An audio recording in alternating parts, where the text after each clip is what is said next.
యాడికి నీకు తెచ్చాను రాసి నేను చూపిస్తా. ఏం తెచ్చేసి నన్ను చెప్తారా గా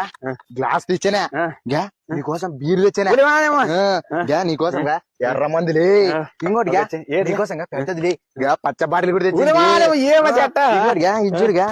నీకు ఇష్టమని బీడి కట్ట తెచ్చి గా ఇంకోటి కూడా లే గా సిగరెట్ ప్యాక్ తెచ్చానా ఇదిగా రాజకీయం ఏమో చెట్ట ఈ రోజు స్పెషల్ టీచర్ చేసా టీచర్ డేనా ఈ రోజు టీచర్ డే కాదు కదా ఒకవేళ టీచర్ డే అయినా కూడా ఫైన్ గురువులకి వెళ్ళచ్చు పార్టీ నాకు ఇస్తలే లేతిక కొడక ఇవన్నీ నేర్పించినాడు గురువే కచ్చి నీకు ఇంకో గిఫ్ట్ కొని తెచ్చానా ఏం తెచ్చలే పాద చెప్పు పడక నాకు మంద దగ్గర నేర్పించి సిగరెట్ దగ్గర నేర్పించి బీర్ దగ్గర నేర్పించి ఆఖరికి గుట్టుక చేసుకునేది నేర్పించి ఇవన్నీ నేర్పించి నా బ్రతుకు సంఖ్య నాకు సిడే కొడక ఏడన పిల్లలు అడిగిపోతే పిల్లలు ఇస్తలేరు ఇంట్లో మర్యాద లేదు ఊర్లో మర్యాద లేదు నువ్వు నా గురువు కాదురా నువ్వు నా పక్కలున్న దళిద్రం నిన్ను ఒక్క శబ్దం కాదు 2 శబ్దం నీకు బాగా తగదు నువ్వు కొడక ఎక్కడ పోతావు